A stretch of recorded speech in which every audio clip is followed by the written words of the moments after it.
Hi guys, in this lab we're going to get a bit deeper into the application load balancer, listeners and SSL TLS. So what I want to do is show you how we can create multiple listeners and have multiple target groups sitting behind them. So there's a few things on this slide which are worth noting. The first is we have two listeners here and they're on different ports. One's a secure port, one isn't. Now, you can only have one listener per port number. You can't have multiple listeners with port 443. So on the front end, you have to have unique ports.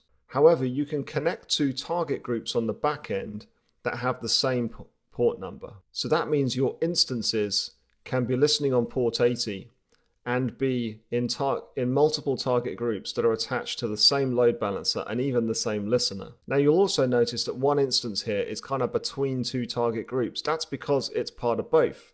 So an instance can be in multiple target groups. We then have the rules here, and the rules that we're going to set up in this lab are going to be that we, on our secure listener, have a default rule that takes us to instance 1. But then if we put in shop.dctlabs.com, so this will be dctlabs.com, and this will be shop.dctlabs.com.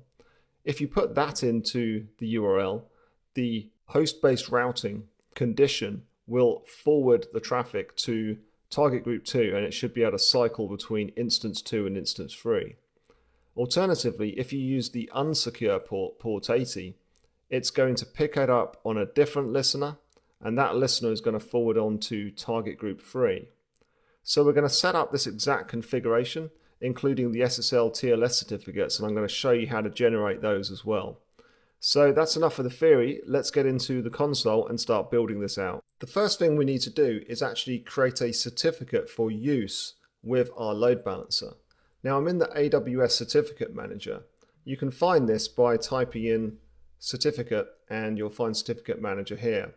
It's under Security, Identity and Compliance. What I'm going to do is click Get Started, request a public certificate. I'm going to put in dctlabs.com and click Next. I'm then going to choose the email validation option and choose Review and Confirm and Request. I'll continue, and then what I want to do is request another certificate, and this one is going to be shop.dctlabs.com. And again, I'll use email validation. So what I need to do now is actually go to my email, and there'll be an email that's waiting for me where I need to click a link to validate my certificate. And that really just proves that I have ownership of the domain dctlabs.com. So this is the email I received, and all I need to do is click on the link here to approve the request. And it then asks me to approve. So I'm going to click I approve, and that's it, it's done. I've also got another email for the shop.dctlabs.com certificate, so I'm just going to go and do that now. So it only took a few seconds, and once I'd approved both of those requests, I've now got my certificates issued. So I can go back to EC2, and we're going to set up our load balancer. Now before we do that, let's actually get our instances running. So I'm going to create a auto scaling group, and I'm going to use 4 instances, T2 micros. I'm going to call my launch configuration LC1. Going to use my IAM role for S3 full access, and then I'm going to put in this code, same code that you've seen before. Again, it's always in the course downloads for each section, so just grab that code and paste it in, and it's going to give a name to our instance on a web page. So I can click Next, configure security group. I'm going to choose web access and create my launch configuration. Now for the auto scaling group, again I'm going to just call it ASG1. I'm going to use 4 instances, and I'm going to put those across 2 availability zones. It doesn't matter, we're not testing cross-zone load balancing or anything like that, so we can just click Configure Scaling Policies, keep it at its initial size, and just go through and click Review and create Auto Scaling Group. So that will be our instances being created. Now let's go and create our load balancer. I'm going to create an application load balancer. Again, it's just going to be called MyALB.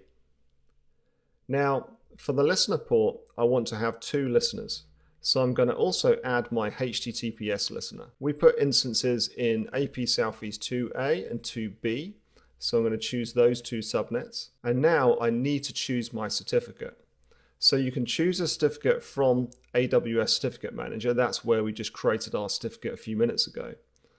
or you can upload one, choose a certificate from IAM, or upload a certificate to IAM. In this case, I'm going to choose one of my available certificates, and it's going to be shop.dctlabs.com. So actually what I want to do is I want shop.dctlabs.com to be my secure site. There's then an option to configure the security policy. I'm just going to leave it on the most recent security policy that's selected by default. I'm going to choose my web access security group, and then I'm going to create a new target group called TG1, and I'm just going to change my healthy threshold to 2, and everything else can stay as it is. Just to keep reusing skills, I'm not going to add these two registered. What I'm going to do is just create my load balancer, and while that's provisioning, what I want to do is go to my instances. I should have 4 running instances, and I'm just going to label these. So it's going to be instance 1, instance 2, instance 3, and instance 4.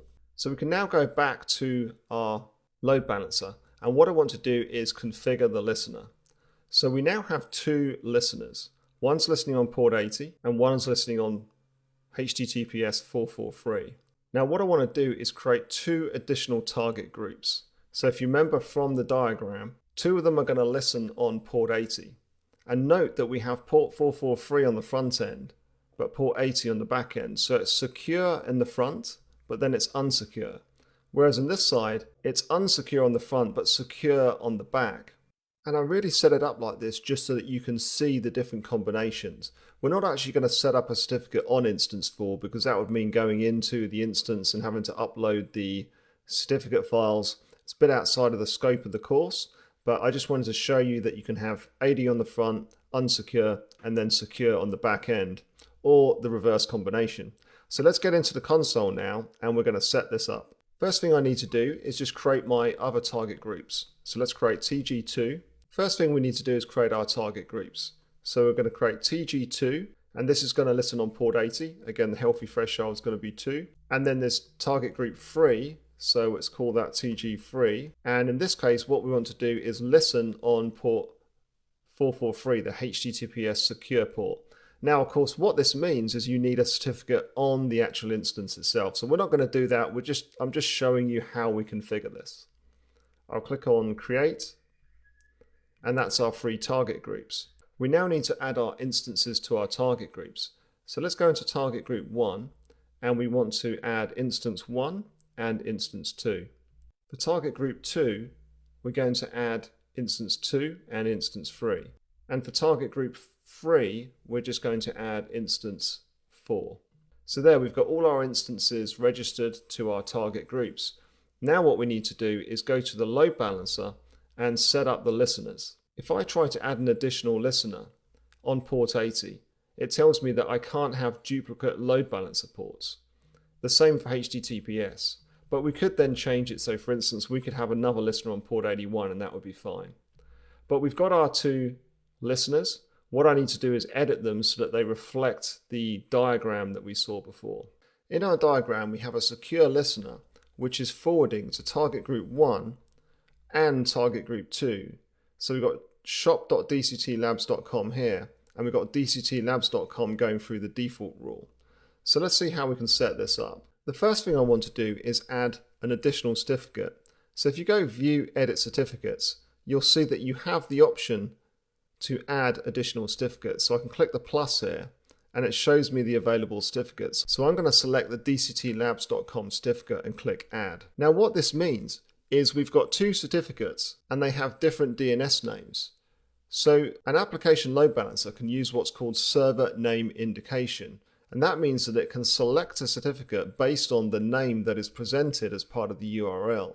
So it will know to use dctlabs.com or shop.dctlabs.com depending what the host name is in the URL. Now the other thing I want to do is I actually should have my dctlabs.com as the default rather than shop.dctlabs.com. So let's just go back, and what we can do is edit the listener, and I'm just going to change to dctlabs.com and click Update. So now that's my default. Let's head back and just go into View, Edit Certificates, and we've now got dctlabs.com as the default. And I need to go back in and just add shop.dctlabs.com again. So we've now got both our certificates selected. What we need to do next is edit the actual rules. So we can go to View, Edit Rules, And we can see here that requests will be forwarded to target group 1. But what we want to do is add a rule with a host header condition that says if the host header is shop.dctlabs.com, I want you to forward it to target group 2. So that's that. What we should have now is a single secure listener running on port 443. We've got two rules. We've got the default rule and we've got the default certificate, which are both going to take anyone that tries to go to dctlabs.com to target group 1. If they try to go to shop.dctlabs.com, the conditional host-based rule will forward them to target group 2, where we have instance 2 and instance 3. The only other thing we need to do is just edit our rule for target group 3. So let's have a look at our other listener, and we just need to change the rule in here. We need to click the pen icon here to edit, and then the pen here as well.